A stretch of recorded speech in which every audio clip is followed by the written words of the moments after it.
La voz era joven, filosa, empapada en esa clase de arrogancia que solo viene de tener un poco de poder y creer que es suficiente. Pertenecía al teniente Ramírez, un hombre de apenas 26 años, parado con los brazos cruzados frente a las puertas del Cementerio Nacional de Bogotá. Su compañero, el teniente Cruz, sonreía a su lado con esa misma superioridad cruel. Frente a ellos estaba un hombre de 81 años. Su espalda ligeramente encorvada por más de 8 décadas de vida, sus manos marcadas por el tiempo y las cicatrices de batallas que nadie recordaba. Vestía un traje oscuro simple, gastado en los puños pero impecablemente limpio. Era el único que tenía. Y en ese momento, ese hombre, cuyo nombre era Óscar Naranjo, no parpadeó ante la pregunta insultante del guardia. Su mirada, clara y firme como el acero templado, permanecía fija en las colinas verdes más allá de la verja, donde las banderas ondeaban a media asta. No dijo nada. Su silencio era un contraste absoluto con la postura agresiva del joven teniente. El sol de la mañana golpeaba implacable sobre el concreto. Era un martes, y el cementerio, normalmente un lugar de solemnidad tranquila, hervía con actividad inusual.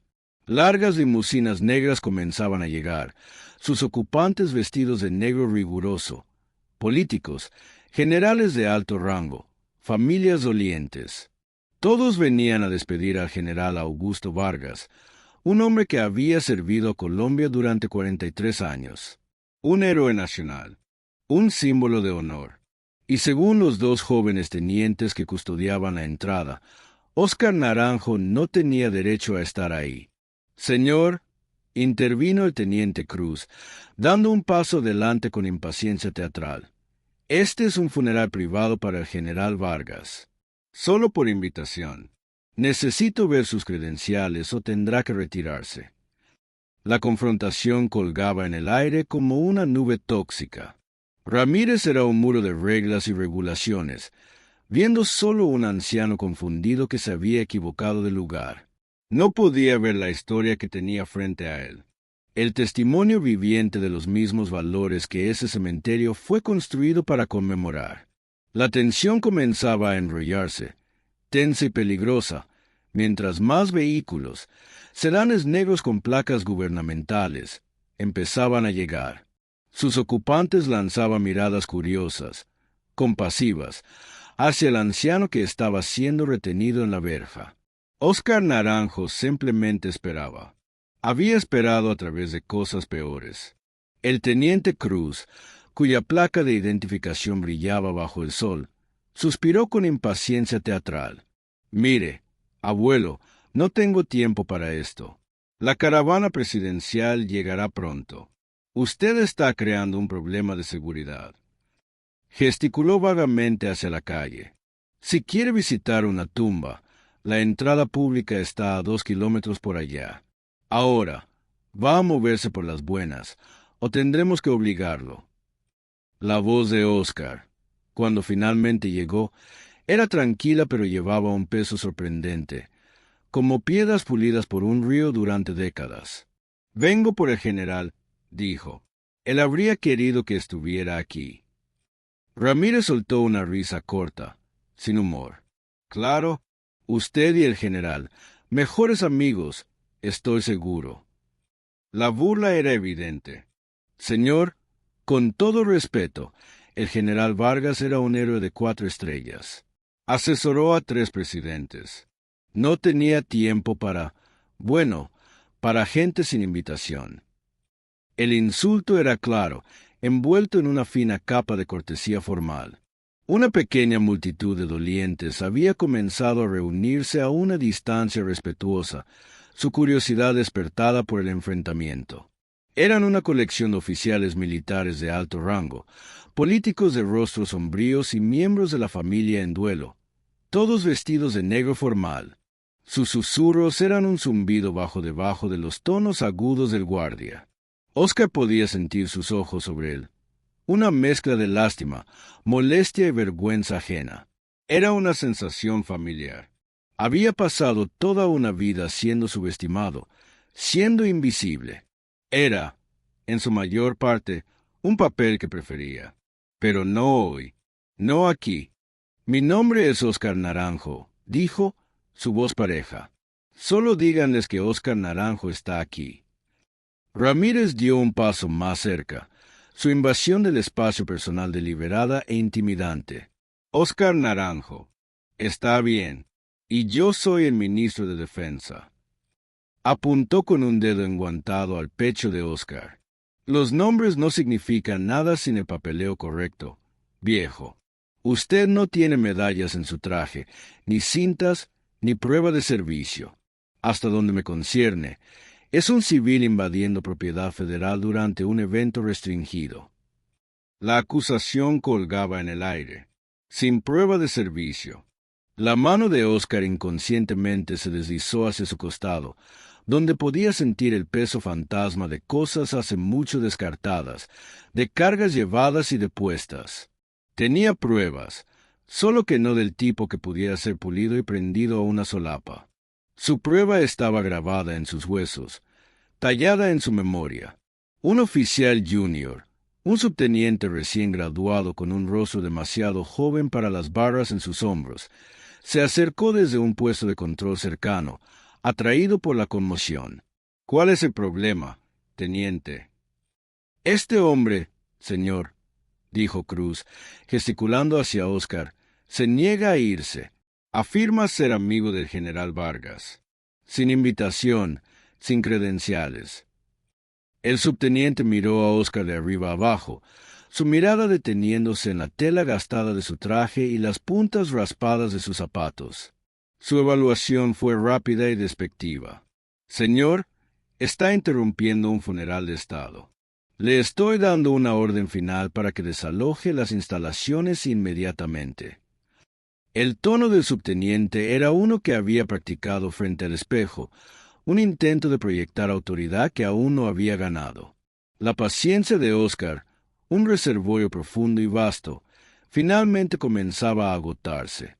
No me voy, dijo. Las palabras simples, absolutas. El rostro del subteniente se endureció. Entonces está arrestado por invasión e interferencia con una ceremonia militar. Asintió a los guardias. Escóltenlo. Si se resiste, espósenlo. Mientras Ramírez y Cruz se movían para poner sus manos en los brazos de Oscar, el subteniente notó algo en la solapa del anciano. Era una pequeña pieza opaca de metal, no más grande que una moneda, prendida torcidamente a la tela. Estaba deformada, oxidada, y parecía completamente sin valor. El subteniente sonrió con desprecio, alcanzándola y golpeándola con su dedo. ¿Qué se supone que es esto? Su premio especial de una caja de cereales. En el momento en que el dedo del subteniente tocó el metal, el mundo se disolvió. Los jardines cuidados del cementerio se desvanecieron, reemplazados por el barro succionador y la lluvia torrencial de una selva a medio mundo de distancia. El aire, una vez lleno del olor a césped cortado, ahora estaba espeso con el aroma metálico de sangre y cordita. Los sollozos amortiguados de los dolientes se convirtieron en los gritos desesperados de hombres heridos. Un joven capitán, su rostro manchado de mugre y miedo, yacía atrapado bajo un árbol de ceiba caído, su pierna retorcida en un ángulo antinatural. Ese joven capitán era Augusto Vargas. Estaba tratando de entregar una pieza de metal dentado, todavía caliente, a un joven Oscar Naranjo. Sus manos cubiertas de su propia sangre temblaban. «Guarda esto, Oscar», había dicho Vargas con voz ronca, tensa por el dolor.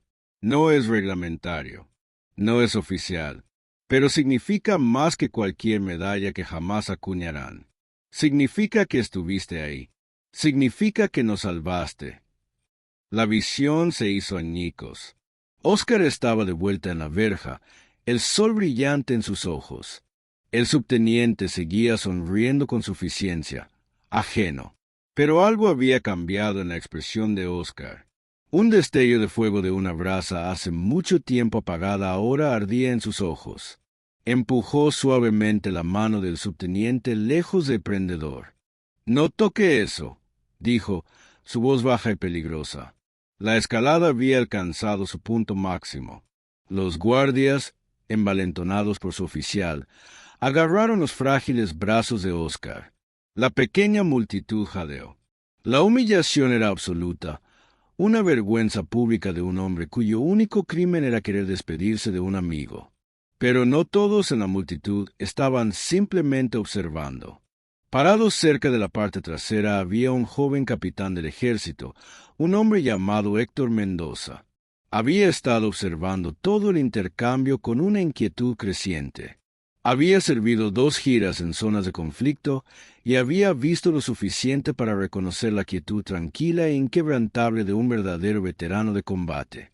Estaba en la forma en que el anciano se paraba, en la forma en que absorbía los insultos sin inmutarse, en la forma en que sus ojos parecían mirar directamente a través del caos frente a él. Algo estaba profundamente mal.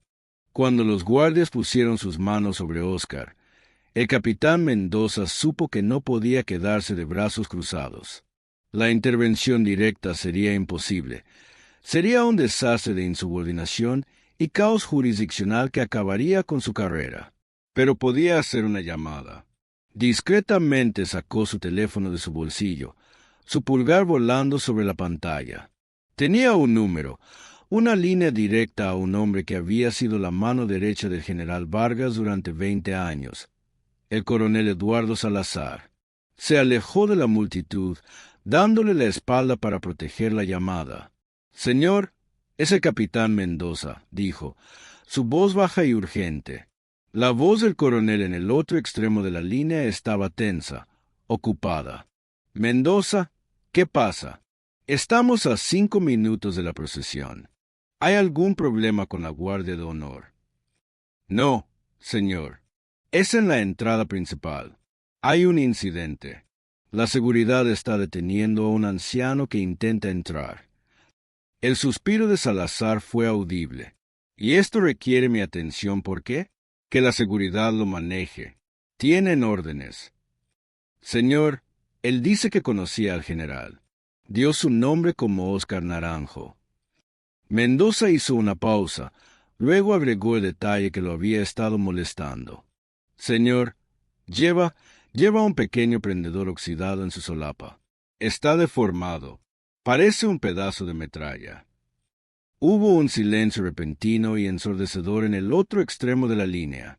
El tipo de silencio que habla más fuerte que cualquier grito. El ruido ambiental del puesto de comando, la charla de radio, el roce de papeles. Todo se desvaneció. El capitán Mendoza contuvo la respiración. Cuando la voz del coronel regresó, estaba completamente transformada. La molestia se había ido, reemplazada por una urgencia cruda y desnuda que hizo que el cabello en el cuello de Mendoza se erizara. «Capitán, ¿qué dijiste que era su nombre?» «Naranjo, señor.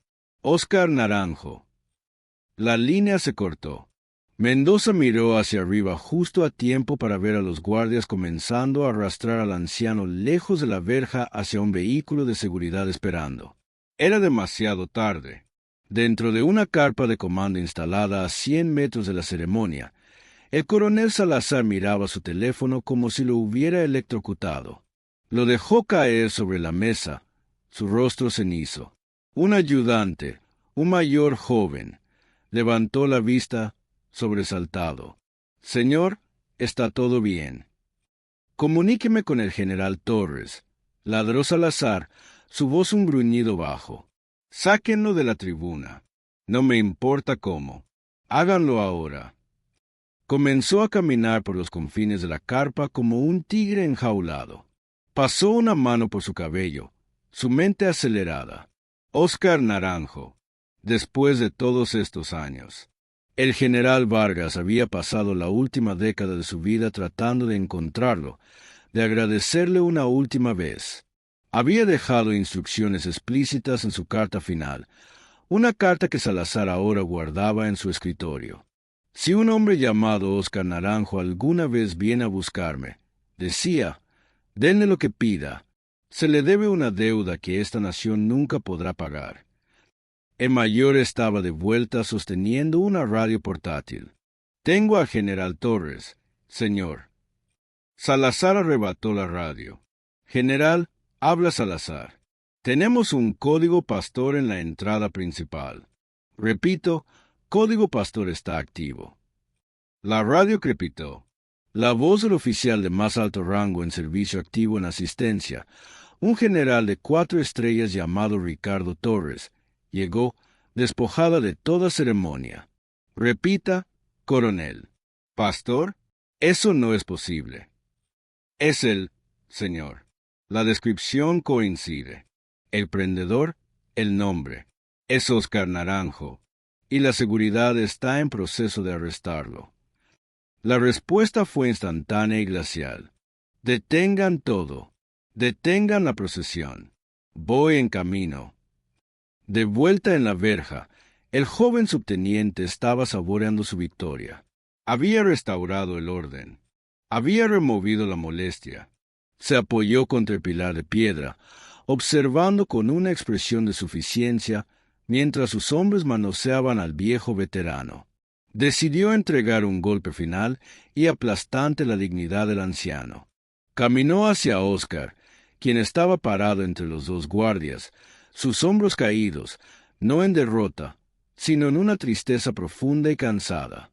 El subteniente se puso justo en su cara, su voz goteando con descendencia. Última oportunidad, viejo. Puede irse de aquí con su orgullo, lo que quede de él. O puede pasar el resto del funeral del general Vargas en una celda de detención. Lo acusaremos formalmente, y personalmente recomendaré una evaluación psiquiátrica completa. Un hombre de su edad con sus delirios. Es un peligro para sí mismo y una vergüenza pública. Se burló. Sus palabras un giro final del cuchillo. ¿Quiere presentar sus respetos? Puede hacerlo desde detrás de las rejas mientras intenta recordar su propio nombre.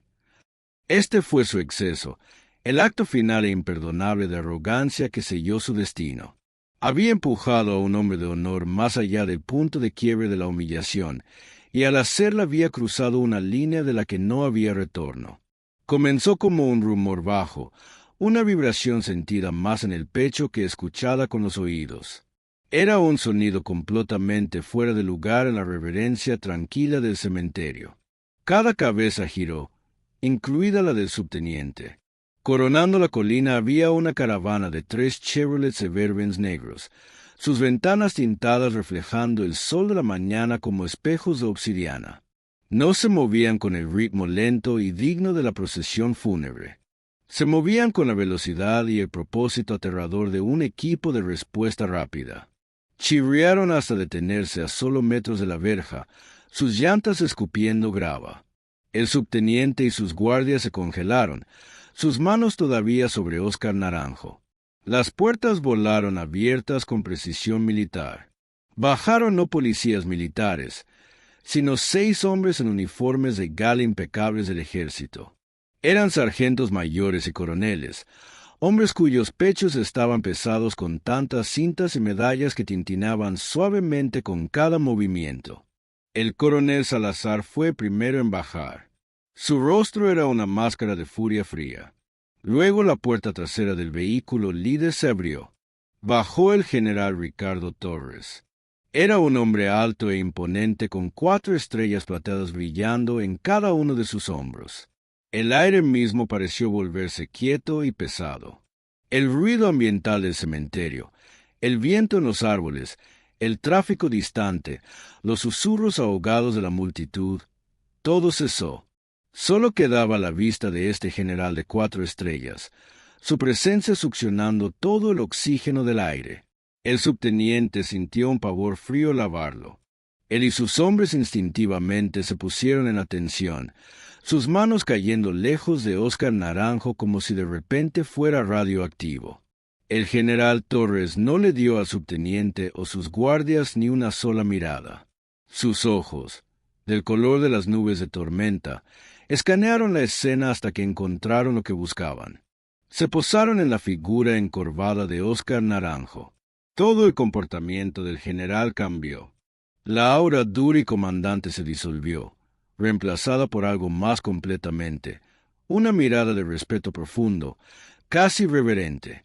Comenzó a caminar, sus botas pulidas marcando un ritmo lento y deliberado sobre el pavimento. Pasó junto al subteniente aterrorizado, junto a los guardias atónitos, junto a todos, su camino conduciendo a un hombre y solo a un hombre. Se detuvo precisamente a 1 metro frente a Óscar Naranjo.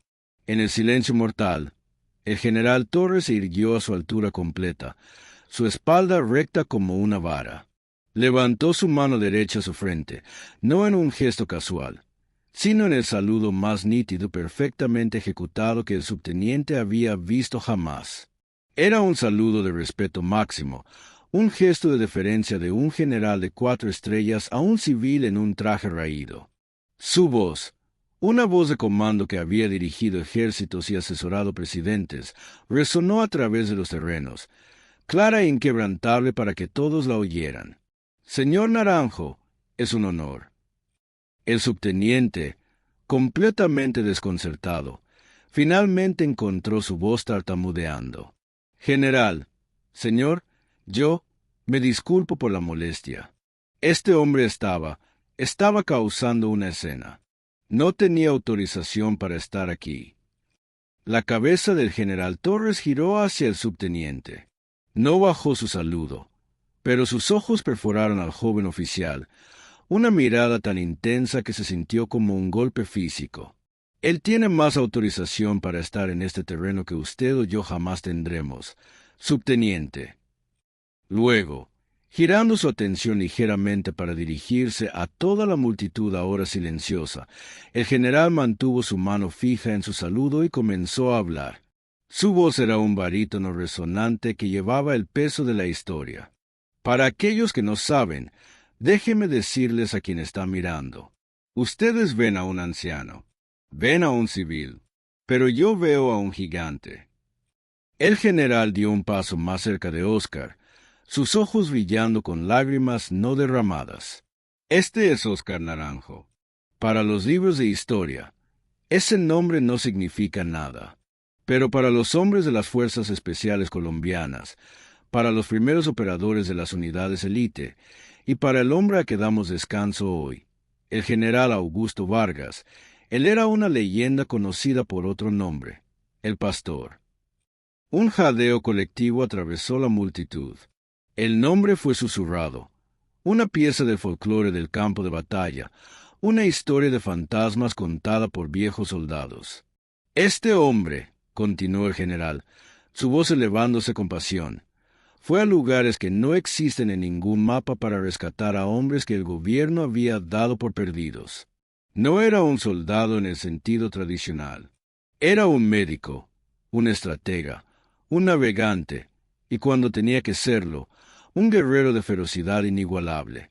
Nunca usó un rango, nunca aceptó una comisión, y rechazó cada medalla que se le ofreció.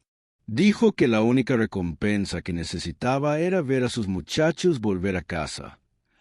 El general dio otro paso más cerca de Óscar, sus ojos fijos en los del anciano.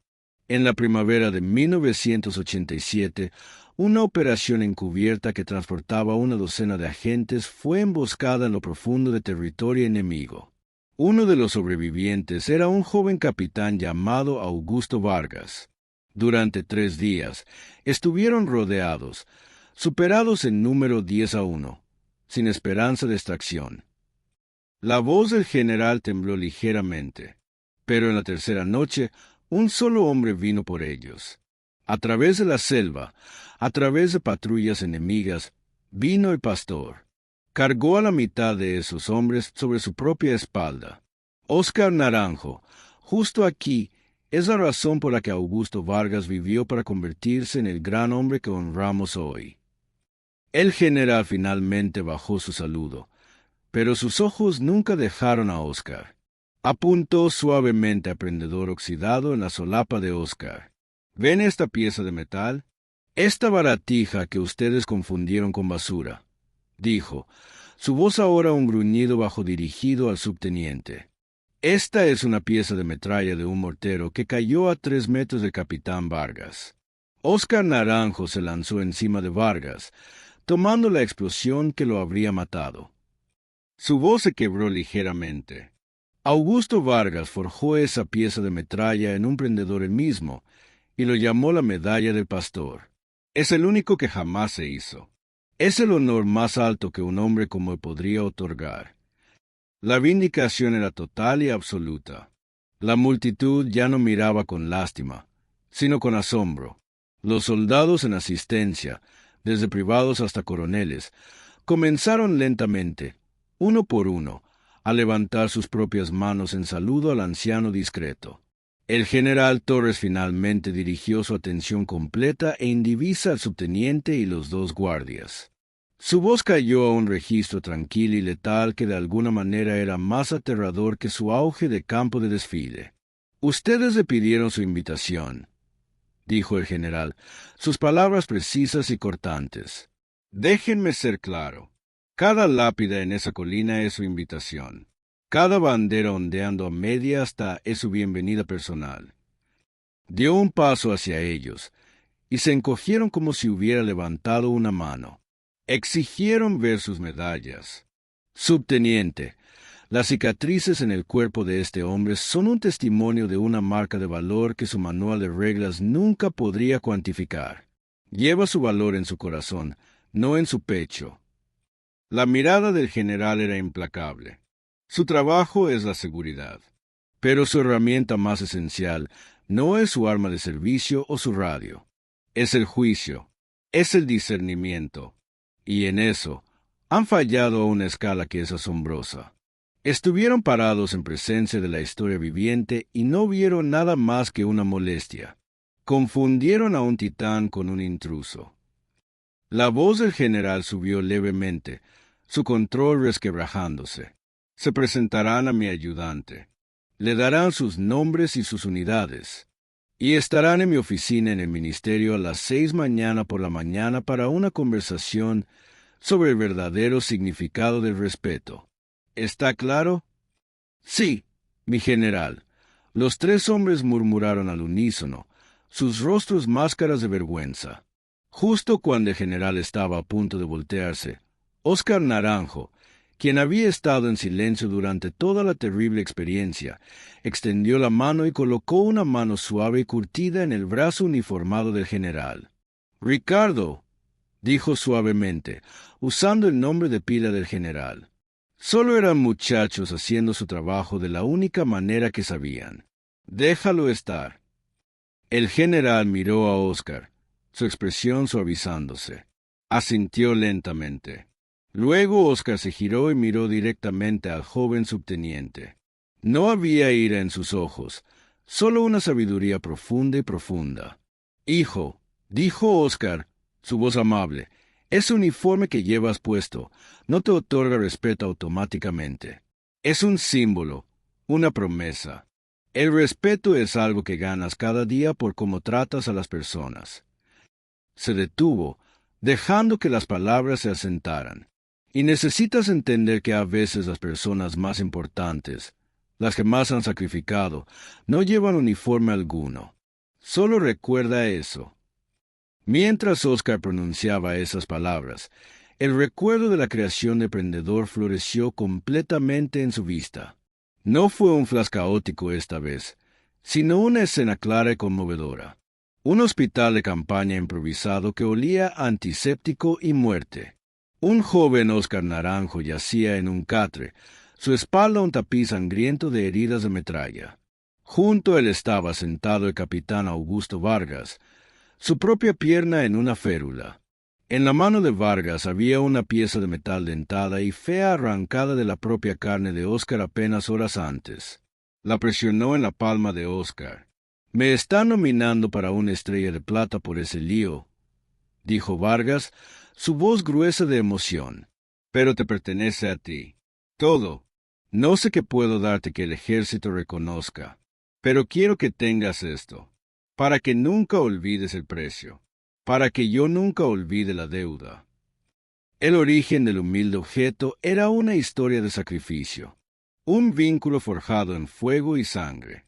El general Torres personalmente escoltó a Óscar Naranjo a través de las puertas, pasando las filas de soldados saludando y la multitud atónita y silenciosa.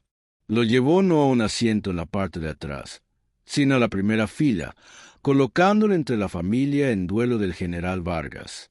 Habían escuchado las historias del pastor toda su vida, y abrazaron al anciano con lágrimas en sus ojos, agradeciéndole por darle 50 años más con su amado patriarca.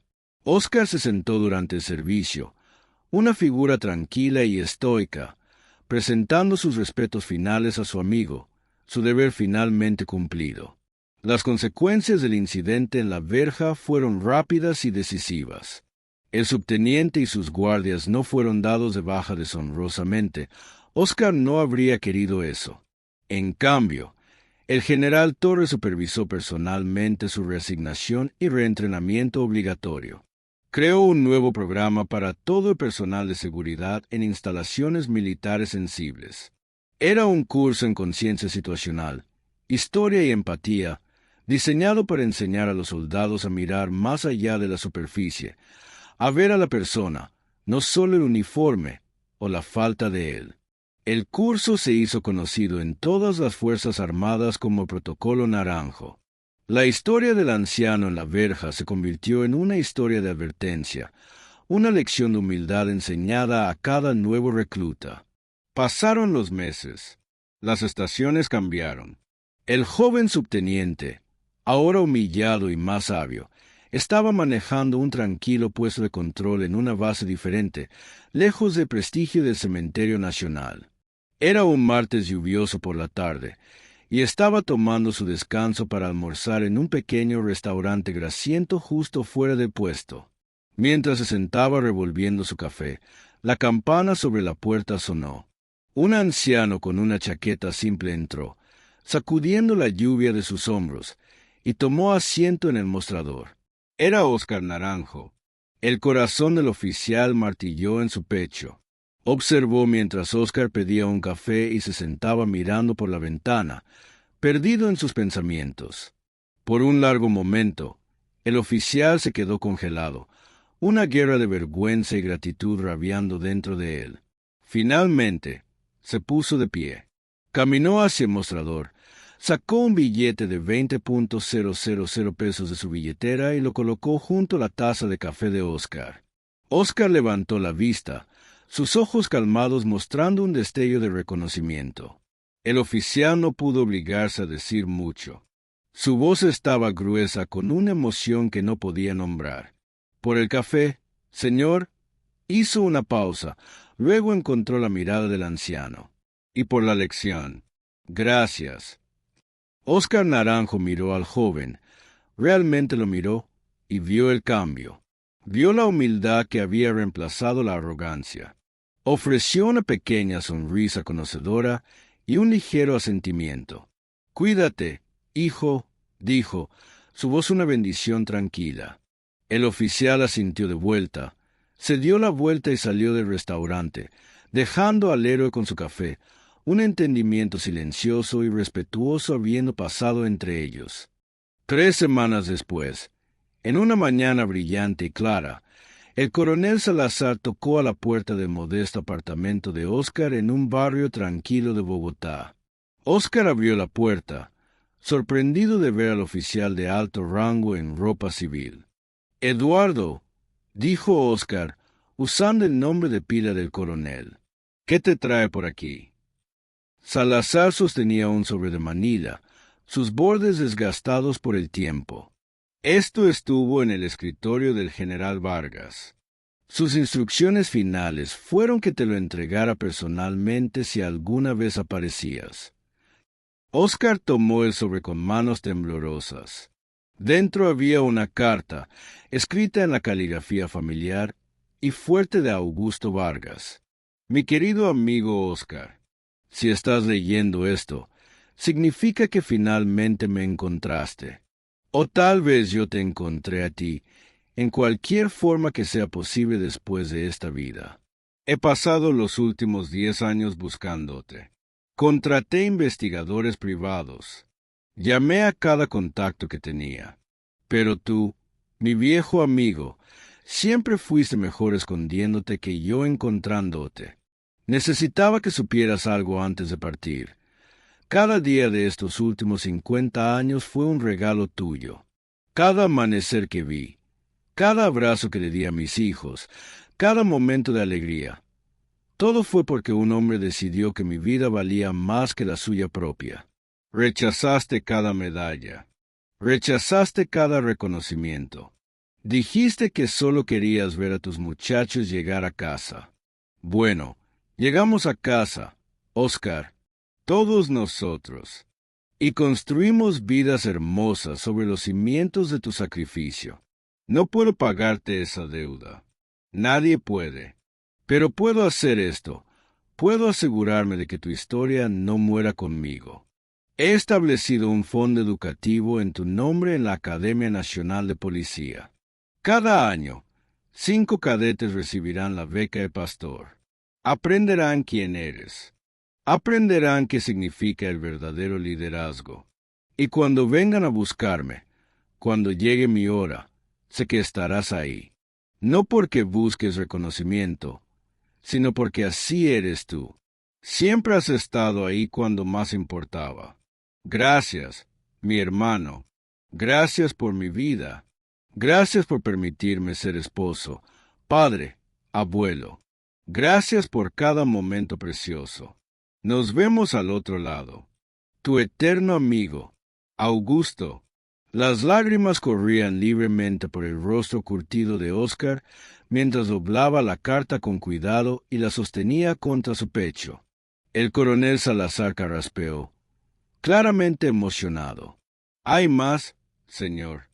El general dejó instrucciones de que se te otorgara acceso vitalicio a cualquier instalación militar en Colombia. Tu nombre está en una lista muy corta. Y hizo una pausa. La familia quiere que sepas que eres bienvenido en cualquier momento. Consideran que eres familia. Oscar asintió lentamente, incapaz de hablar. Después de que Salazar se fue, Oscar se sentó en su silla desgastada junto a la ventana, sosteniendo la carta, dejando que los recuerdos lo lavaran. Recordó el peso del joven Vargas sobre su espalda mientras atravesaban el infierno verde de la selva. Recordó la promesa que se hicieron el uno al otro en ese hospital de campaña. Vivir vidas que honraran el sacrificio, nunca olvidar a los que no regresaron, nunca dejar de cuidar a los hermanos. Vargas había mantenido esa promesa. Había construido una carrera dedicada a proteger a otros, a traer a los muchachos a casa, a ser el tipo de líder que inspiraba lealtad no a través del rango, sino a través del carácter. Y ahora, incluso la muerte, seguía cuidando a Oscar. Esa noche, Oscar sacó una caja de zapatos vieja de su armario. Contenía las únicas posesiones que había guardado de esos años. Unas pocas fotografías descoloridas, un mapa raído, cartas de hombres cuyas vidas había tocado. En el fondo de la caja había una segunda carta, una que había llevado durante 50 años pero nunca había abierto. Era de Vargas, escrita justo después de esa misión en 1987, entregada a Oscar antes de que desapareciera en la clandestinidad para su próxima asignación. Él sobre decía simplemente, abrir solo si alguna vez dudas de que importaste. Con manos temblorosas, Oscar rompió el sello. Oscar, no sé dónde estarás cuando leas esto, o cuándo, pero sé que habrá días cuando te preguntes si valió la pena, si los sacrificios que hiciste importaron. Quiero que sepas esto, importaron. Tú importaste, no solo para mí, sino para cada hombre que trajiste a casa, para cada familia que pudo abrazar a su hijo, hermano, padre nuevamente gracias a ti. No eres solo un salvador, Oscar. Eres un recordatorio de lo mejor que la humanidad puede ser. En los lugares más oscuros, cuando todo estaba perdido, elegiste la luz, elegiste el sacrificio, elegiste el amor. Nunca dudes de tu valor. Nunca dudes de que tu vida ha sido un faro para todos los que tuvimos el privilegio de conocerte. Con amor eterno y gratitud. Augusto. Óscar Naranjo se sentó solo en su pequeño apartamento, sosteniendo las dos cartas, una del principio de su amistad, una del final, y lloró. No eran lágrimas de pesar, sino de gratitud. Gratitud por una vida vivida con propósito, por amistades forjadas en el fuego, por la oportunidad de haber marcado una diferencia, aunque el mundo nunca conociera su nombre. A la mañana siguiente, Óscar Naranjo se despertó con el sol. Se puso su único traje, ahora limpiado y planchado profesionalmente, un regalo silencioso de alguien que había escuchado su historia. Prendió la medalla del pastor en su solapa y caminó hasta la Academia Nacional de Policía, donde la primera clase de becarios el pastor lo esperaba. No iban a aprender de un libro de texto hoy, iban a aprender de una leyenda viviente. Cuando Óscar entró al aula, el instructor, un mayor joven que había estado en la ceremonia fúnebre, inmediatamente llamó a la sala la atención. «Señor Naranjo», dijo con profundo respeto, «es un honor tenerlo aquí». Óscar sonrió suavemente y gesticuló para que los estudiantes se sentaran. Miró sus rostros jóvenes, ansiosos, llenos de idealismo e incertidumbre. «Siéntense, por favor», dijo con su voz tranquila que de alguna manera llenaba todo el espacio. «Hoy quiero contarles sobre un joven capitán que conocí hace mucho tiempo. Su nombre era Augusto Vargas». Y así, en esa aula bañada por el sol de la mañana, Óscar Naranjo comenzó a compartir no solo su historia, sino las historias de todos los hombres que había servido junto a ellos, sacrificado por ellos, traído a casa. Las historias del pastor ya no eran susurros en la oscuridad, eran lecciones para una nueva generación. Y en algún lugar, Óscar sintió que su viejo amigo estaba sonriendo, porque la promesa que se hicieron en ese hospital de campaña hace tanto tiempo se estaba cumpliendo nuevamente. Nunca olvidar, nunca dejar de cuidar, nunca dejar que los sacrificios sean en vano. Las lecciones de honor, humildad y respeto continuarían, y la leyenda del pastor viviría, no en monumentos o medallas, sino en los corazones de aquellos que aprendieron que la verdadera grandeza camina en silencio entre nosotros, esperando no reconocimiento sino la oportunidad de servir una vez más.